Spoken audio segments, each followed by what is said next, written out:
ನಮಸ್ಕಾರ, ನೀವು ನೋಡ್ತಿದ್ದೀರಾ ಅಶ್ವವೇಗ ನ್ಯೂಸ್. ನಾನು ಚಂದನ. ಇವಾಗ ಕರ್ನಾಟಕದ ಫೇವ್ರೆಟ್ ಜೋಡಿ ಆಗಿದ್ದಾರೆ ಗಿರಿಜಾ ಹಾಗೂ ನಂದ ಕುಮಾರ್ ಅವರು. ಸೊ ಬನ್ನಿ ಅವ್ರನ್ನ ಮಾತನಾಡಿಸ್ತಾ ಹೋಗೋಣ. ನಂದ ಗೋಕುಲ ಸೆಟ್ಟಲ್ಲಿ ಇದ್ದೀವಿ. ಸೊ ನಂದಾ ಸರ್, ಗಿರಿಜಾ ಮ್ಯಾಮ್ ಇದ್ದಾರೆ. ಅವ್ರನ್ನ ಅಂದರೆ ಇವಾಗ ಅವರೊಂದು ಫಂಕ್ಷನಲ್ಲಿದ್ದಾರೆ. ಯಾವ ಫಂಕ್ಷನ್ ಅಂತ ನೀವು ಗೆಸ್ ಮಾಡಿ. ಆ್ಯಂಡ್ ಅವರು ಕೇಳೋಣ ಹೇಳ್ತಾರಾ ಅಂತ. ಆ್ಯಂಡ್ ದೊಡ್ಡ ಜವಾಬ್ದಾರಿ ಹೊತ್ತಿರುವಂತಹ ನಂದಾ ಸರಿಗೆ ಈ ಪ್ರಶ್ನೆ. ಸರ್, ಯಾಕೆ ಸುಂದ್ರನ್ ಮದುವೆ ಮಾಡೋಕ್ಕೆ ಮುಂದಾಗಿದ್ದೀರಾ ಇಷ್ಟು ವರ್ಷ ಬಿಟ್ಟು? ಅಲ್ಲ, ಇಷ್ಟು ವರ್ಷ ಬಿಟ್ಟು ಅಂತಲ್ಲ, ಅದು ಗುರುಬಲ ಈಗ ಬಂದಿದೆ. ಸೊ ಹಾಗಾಗಿ ನಾವೀಗ ಮದುವೆ ಮಾಡ್ತಾ ಇದ್ದೀವಿ. ಅಂದರೆ ಕಾಲ ಕೂಡು ಬರಬೇಕಲ್ಲ, ಎಲ್ಲದಕ್ಕೂ ಒಂದು ಕಾಲ ಕೂಡು ಬರಬೇಕು. ನಾವು ಅಂದ್ಕೊಂಡಿದ್ದೆಲ್ಲ ಎಲ್ಲ ಟೈಮಲ್ಲಿ ಆಗಲ್ಲ. ಸೊ ಹಾಗಾಗಿ ಈಗ ಅದು ಕೂಡು ಬಂದಿದೆ. ಅವನಿಗೊಂದು ಹೆಣ್ಣು ನೋಡಿದ್ದೀವಿ. ಸೊ ನಿಶ್ಚಿತಾರ್ಥಕ್ಕೆ ಹೊರಡ್ತಾ ಇದ್ದೀವಿ. ನಿಮ್ಮ ತಮ್ಮನ ಮದುವೆ ಎಷ್ಟು ಖುಷಿ ಇದೆ ಮೇಡಮ್. ಅಂದರೆ ನಾವು ಕೂಡ ಅವನಿಗೆ ಗುರುಬಲ ಇರಲಿಲ್ಲ ಅನ್ನೋ ವಿಚಾರಕ್ಕೆ ಸ್ವಲ್ಪ ಅವ್ನ ಮದುವೆನ ಮುಂದೂಡ್ತಾ ಇದ್ವಿ. ಸೊ ಸರ್ಪ್ರೈಸ್ ಆಗಿ ನಮಗೆ ನಂದ ಅವರು ಬಂದು ಹೇಳ್ತಾರೆ, ಈ ಥರ ಸುಂದರಂಗ್ ಹುಡುಗಿ ನೋಡ್ತಾ ಇದ್ದೀವಿ ಮದುವೆ ಮಾಡೋದಕ್ಕೆ ಅಂತ. ಸೊ ಅವಾಗ ನಮಗೂ ಭಾಳ ಖುಷಿ. ಹಾಗಾಗಿ ನನಗೆ ನನ್ನ ತವ್ರ ಮನೆ ನಂಟು ಅಂತ ಅವನೊಬ್ಬನೇ ಅಲ್ವಾ ಇರೋದು. ಸೊ ಆ ಖುಷಿ ನನಗೆ ಪಾರವೇ ಇರಲ್ಲ. ಆ ಸೀನ್ ನಾವು ಮಾಡಿದಾಗಲೂ ಅಷ್ಟೇ, ನಾವಿಬ್ಬರು ತುಂಬ ಎಮೋಷ್ನಲ್ ಆಗಿ ಆ ಒಂದು ಫೀಲು ನಿಜವಾಗ್ಲೂ ಹಾಗೆ ಅನ್ನಿಸ್ತಿತ್ತು. ಎಸ್ಪೆಷಲಿ ನಮ್ಮ ಸುಂದರ ನಮ್ಮ ಮನೇಲಿ ಎಲ್ಲರಿಗೂ ಪೆಟ್, ನಗ್ಸೋನು ಅವನೇ, ಎಲ್ಲರನ್ನೂ ಸಮಾಧಾನ ಮಾಡೋನು. ಸೊ ಅವನಿಗೆ ಮದುವೆ ಅಂದಾಗ ಡೆಫಿನೆಟ್ಲಿ ಖುಷಿ. ಸರ್, ಇವಾಗ ಎಲ್ರಿಗೂ ಕಾಡ್ತಾ ಇರುವಂತೂ ಒಂದೇ ಪ್ರಶ್ನೆ. ಚಂದ್ರಕಾಂತ್ ಸೂರ್ಯಕಾಂತ್ ಅವ್ರನ್ನ ಕರೀತೀರಾ ಇಲ್ವಾ ಮದುವೆಗೆ? ನಾವು ಕರೆಯಲ್ಲ, ನಮಗೆ ಬೇಕಾಗಿಲ್ಲ ಅವರು. ಅವ್ರು ಏನಕ್ಕೆ ಯಾವಾಗ ನೋಡೋದು ನಮ್ಮನ್ನು ನೋಡಿ ಜಗಳ ಮಾಡ್ತಾರೆ, ಕಿಡಿಕಾರ್ತಾರೆ. ಬೇಡಪ್ಪ ನಮ್ಗವ್ರು, ನಮ್ಮ ಪಡೆ ನಾವು ಮಾಡ್ತೀವಿ. ಆದರೆ ನಾನು ಸುಮ್ಮನೆ ಬಿಡೋದಿಲ್ಲ, ಸ್ವಲ್ಪ ರೇಗ್ಬಿಟ್ಟೆ ಬರ್ತೀನಿ. ಅವ್ರಿಗೆಲ್ಲ ಚಾಲೆಂಜ್ ಮಾಡ್ಬಿಟ್ಟು ನನ್ನ ಬಾಮ ಇದನ್ನು ಮದುವೆ ಮಾಡ್ತಾ ಇದ್ದೀನಿ ಅಂತಲೇ ಹೇಳೋದು ನಾನು. ಓ ತುಂಬಾ. ನಂದ ಹಾಗೆ ಮಾತಾಡಿದ್ರು. ಅವರು ಮನಸ್ಸಲ್ಲಿ ಅಷ್ಟು ಕಠೋರವಾದವ್ರು ಅಲ್ವೇ ಅಲ್ಲ. ಯಾಕೆಂದರೆ ನಮ್ಮ ಅಣ್ಣ ತಮ್ಮ ಅಣ್ಣಂದರು ಯಾವಾಗ ನಮ್ಮ ಮನೆಗೆ ಬಂದ್ರು ಅವರು ತುಂಬ ವೆಲ್ಕಮಿಂಗ್ ಆಗಿ ಅವರನ್ನು ಸ್ವೀಕರಿಸಿದ್ದಾರೆ. ಸೊ ಹಾಗಾಗಿ ಅವರಿಗೆ ಅಷ್ಟು ದ್ವೇಷ ಇಲ್ಲ. ಆದರೆ ಕೆಲವೊಂದು ಅಡ್ಡಿಗಳಿರೋದ್ರಿಂದ ನಾವು ಆ ಒಂದು ಬಾರ್ಡರ್ನ ದಾಟಿ ಹೋಗೋಕ್ಕಾಗ್ತಿಲ್ಲ.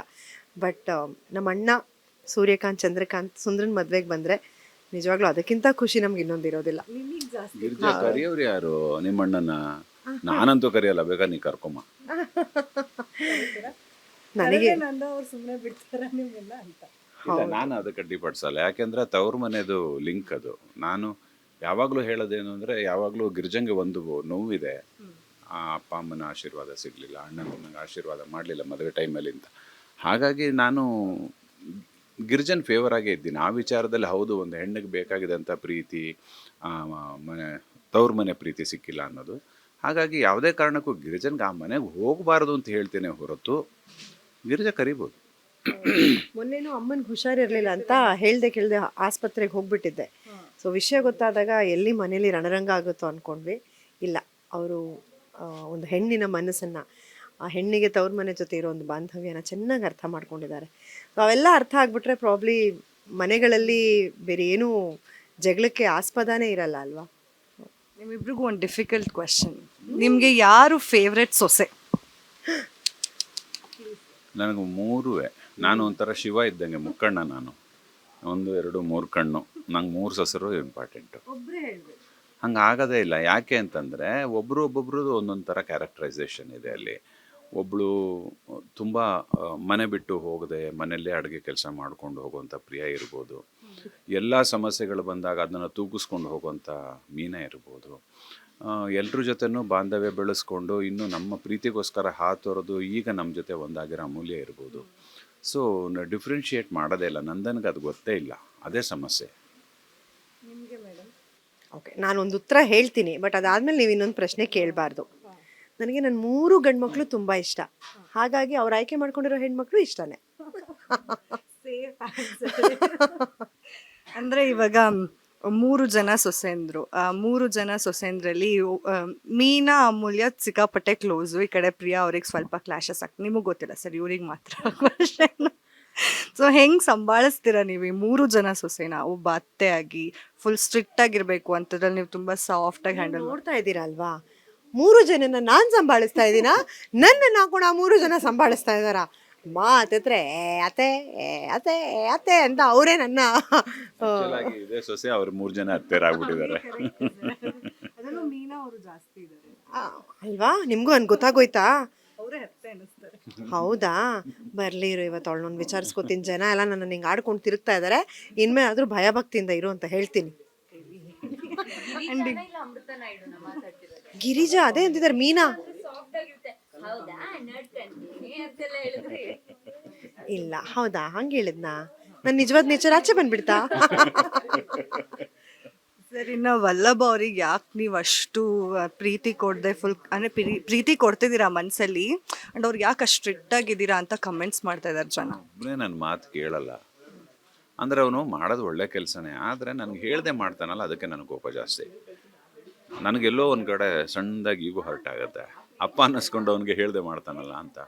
ಬಟ್ ಅದು ಮೇಲ್ನೋಟಕ್ಕೆ ಏನಾಗಿರುತ್ತೆ, ಏನೋ ಒಂದು ಅವಘಡ ಆಗೋಗಿರುತ್ತೆ, ಏನೋ ಒಂದು ತೊಂದರೆ ಆಗೋಗಿರುತ್ತೆ. ನಾನೇನು ಅನ್ಕೋತೀನಿ ಅವನಿಂದನೇ ಆಗಿರೋದು ಅಂತ. ಬಟ್ ಆಮೇಲೆ ಹಿಂಗೆ ಬಂದಾಗ ಗೊತ್ತಾಗುತ್ತೆ ಅವನು ಟ್ರಬಲ್ ಶೂಟರು, ಅವನೇ ಅದನ್ನು ಸಾಲ್ವ್ ಮಾಡಿದ್ದಾನೆ ಅಂತ. ಈಗೀಗ ಒಂದು ಸ್ವಲ್ಪ ಸಿಂಪತಿ ಬಂದಿದೆ, ಜಾಸ್ತಿ ಬೈಯಲ್ಲ ಹೊಡೆಯಲ್ಲ, ಒಂದು ಸ್ವಲ್ಪ ನಾನು ಕೂಲ್ ಆಗಿದ್ದೀನಿ. ವಯಸ್ಸಾಯ್ತಲ್ಲ ಗಿರಿಜಾ. ಪಾಪ ಹಾಗೇನಿಲ್ಲ. ಅವರು ಕೂಡ ನಿಮ್ಮಿಬ್ರು ಜೋಡಿನ ನೋಡ್ಬೇಕಾದ್ರೆ ಆನ್ ಸ್ಕ್ರೀನಲ್ಲಿ ಎಷ್ಟೊಂದು ಜನಕ್ಕೆ ಕ್ಯೂಟ್ ಕಪಲ್ಸ್ ಅಂತ ಅವ್ರು ಇವಾಗ ಮೀನಾ ಮತ್ತು ಕೇಶವ ಅವ್ರಿಗೆ ಹೇಗೆ ಹೇಳ್ತಾರೋ ಹಾಗೆ ನಿಮಗೂ ಹೇಳ್ತಾರೆ. ಈ ಕಮೆಂಟ್ಸಿಗೆ ಎಷ್ಟು ಖುಷಿ ಆಗುತ್ತೆ.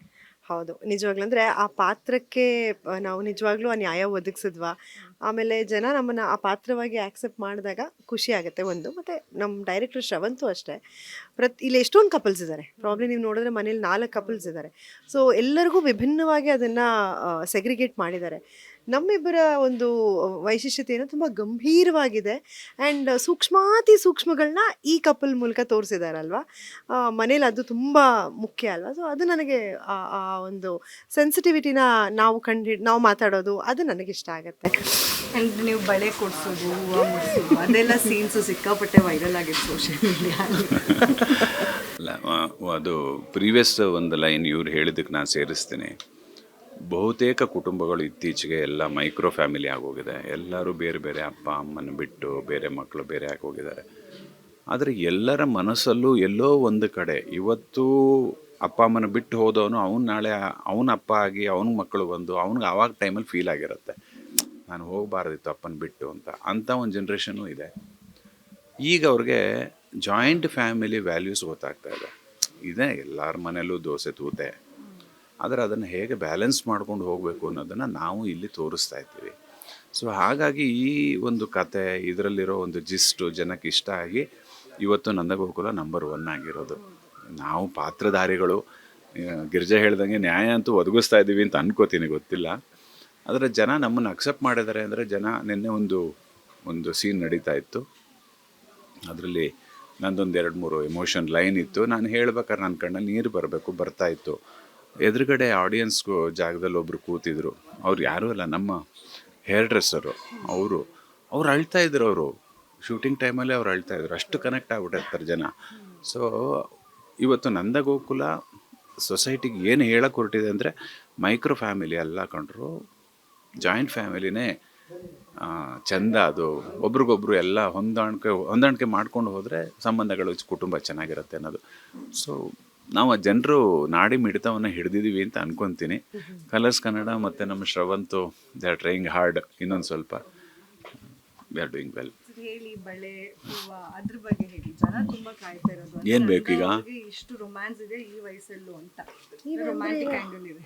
ಹಾಂ, ಅದೇ ರೊಮ್ಯಾಂಟಿಕ್ ಆಗಿರೋದಕ್ಕೆ ಇದಾಗಿರೋದು. ಬಟ್ ಇಲ್ಲ, ನಂದ ಮೇಲ್ನೋಟಕ್ಕೆ ಗಡಸು ವ್ಯಕ್ತಿ ಅಷ್ಟೇ.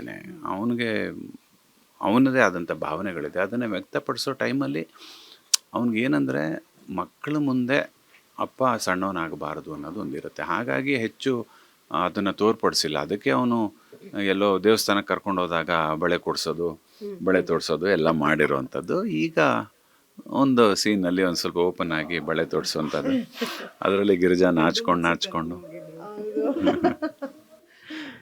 ಸರ್ ಇನ್ನು ನಾನು ತುಂಬ ಲೇಟ್ ಮಾಡಲ್ಲ, ನಿಮಗೆ ಶೂಟಿಂಗಿಗೆ ಲೇಟ್ ಆಗುತ್ತೆ ಅಂತ ಒಂದು ಪ್ರಶ್ನೆ. ಆ್ಯಂಡ್ ಈಗ ಟಾಪ್ ಸೀರಿಯಲ್ ಆಗಿದೆ ನಂದ ಗೋಕುಲ, ಸಾಕಷ್ಟು ಜನ ಇದಕ್ಕೆ ಪ್ರೀತಿ ಕೊಡ್ತಾ ಇದ್ದಾರೆ. ಆ್ಯಂಡ್ ಎಲ್ರಿಗೂ ಅಂದರೆ ನಿಮ್ಮ ಕಪಲ್ಲು ಸಿಕ್ಕಾಪಟ್ಟೆ ಇನ್ಸ್ಪೈರಿಂಗ್ ಆಗಿದೆ. ಆ್ಯಂಡ್ ಸಾಕಷ್ಟು ಜನ ಈಗ ಅಂದರೆ ನನ್ಗೆ ಗೊತ್ತಿರೋ ಪ್ರಕಾರ ಎಷ್ಟೋ ಜನ ಈಗ ದೊಡ್ಡೋರು ಮಕ್ಕಳಾಗಿ ದೊಡ್ಡೋರೆಲ್ಲ ಆದಮೇಲೆ ಅವ್ರಿಗೆ ಮದುವೆ ಆಗಿರೋ ಪೇರ್ಸ್ ಕೂಡ ಈಗ ನಿಮ್ಮನ್ನು ನೋಡಿ ಸ್ವಲ್ಪ ಇನ್ಸ್ಪೈರ್ ಆಗ್ತಾ ಇದ್ದಾರೆ, ನಾವು ಕೂಡ ಹಿಂಗೆ ಇರಬೇಕು ಅಂತ. ಸೊ ಏನು ಹೇಳ್ತೀರಾ ನಿಮ್ಮ ಸೀರಿಯಲ್ ನೋಡ್ತಿರುವಂತಹ ಆಡಿಯನ್ಸ್ಗೆ? ಇದರ ಜೊತೆಗೆ ಈ ರೆಸ್ಪಾನ್ಸ್ ನೋಡಿ ಎಷ್ಟು ಖುಷಿ ಇದೆ. ಒಂದೇ ಮಾತಮ್ಮ, ಗಂಡ ಹೆಂಡತಿ ಯಾವುದೇ ಸಮಸ್ಯೆ ಬಂದರೂ ಕೂತು ಬಗೆಹರಿಸ್ಕೋಬೇಕು ಮೊದಲನೇದು.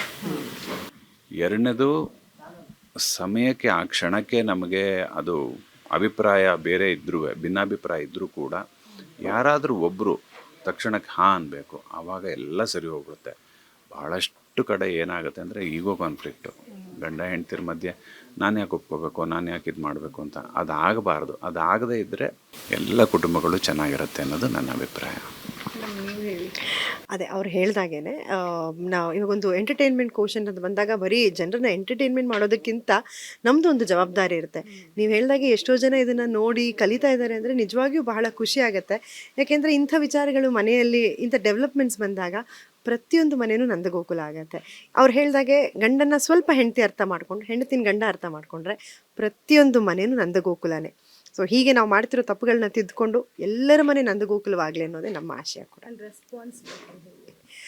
ಅಯ್ಯೋ, ಜನ ಕೊಡೋ ಪ್ರೀತಿ ಅಂತೂ ನಾನು ಇಡೀ ನನ್ನ ಕರಿಯರಲ್ಲಿ ಐ ಥಿಂಕ್ ಈ ಥರ ಒಂದು ರೆಸ್ಪಾನ್ಸ್ನ ಇದೇ ಫಸ್ಟ್ ಟೈಮ್ ನಾನು ಎಕ್ಸ್ಪೀರಿಯನ್ಸ್ ಮಾಡ್ತಾ ಇರೋದು. ಏನು ಗೊತ್ತಾ, ನಾವು ಅವಾಗ ಸೀರಿಯಲ್ ಮಾಡ್ತಾ ಇದ್ದಾಗ ಸೋಷಿಯಲ್ ಮೀಡಿಯಾ ಇರಲಿಲ್ಲ. ಹೌದು, ಅವಾಗ ಟಿ ವಿಲಿ ಮಾತ್ರ ನಾವು ಕಾಣಿಸ್ಕೋತಾ ಇದ್ವಿ. ನೆಕ್ಸ್ಟ್ ಡೇ ನೋಡಬೇಕು ಅಂದ್ರೆ ಕಾಣ್ತಿರ್ಲಿಲ್ಲ. ಈಗ ಹಾಗಲ್ಲ, ಓ ಟಿ ಟಿಲೂ ಇದ್ದೇವೆ, ಸೋಷಿಯಲ್ ಮೀಡಿಯಾದಲ್ಲಿ ರಿಪೀಟ್ ಆಗ್ತಾ ಇರುತ್ತೆ. So people are more connected. So ಹಾಗಾಗಿ ನಮಗೆ ಈಗ ಆ ದಿನಗಳಿಗಿಂತ ಈ ದಿನ ನಮಗೆ ತುಂಬ ಪ್ರಶಸ್ತವಾಗಿ ಕಾಣ್ತಾ ಇದೆ. ತುಂಬ ಜನ ಪ್ರೀತಿ ತೋರಿಸ್ತಾ ಇದ್ದಾರೆ, ಕಾಮೆಂಟ್ಸ್ ಮೂಲಕ ಹೇಳ್ತಾನೆ ಇದ್ದಾರೆ. ನಾವು ಎಲ್ಲಿ ಹೋದರೂ ಅಷ್ಟೇ ಜನ ನಮ್ಮನ್ನು ನೋಡುವ ರೀತಿಯೇ ಬೇರೆ ಆಗಿದೆ. ಹಾಗಾಗಿ ಇಡೀ ಕರ್ನಾಟಕದ ಜನತೆಗೆ ನಮಸ್ಕಾರ. Thank you. ಇಷ್ಟು ಪ್ರೀತಿ ನಮಗೆ ಕೊಟ್ಟಿದ್ದೀರಾ. ಈ ಪ್ರೀತಿ ಯಾವಾಗಲೂ ಹೀಗೆ ಇರಲಿ. ನಮ್ಮ ಇಡೀ ತಂಡದ ಮೇಲೆ ನಿಮ್ಮ ಪ್ರೀತಿ ಇರಲಿ. And thank you so much. ನಾವಂತೂ ಇನ್ನೂ ಹಾರ್ಡ್ ವರ್ಕ್ ಮಾಡ್ತೀವಿ ನಿಮ್ಮ ಹೆಚ್ಚಿನ ಪ್ರೀತಿಯನ್ನು ಗಳಿಸೋದಕ್ಕೆ.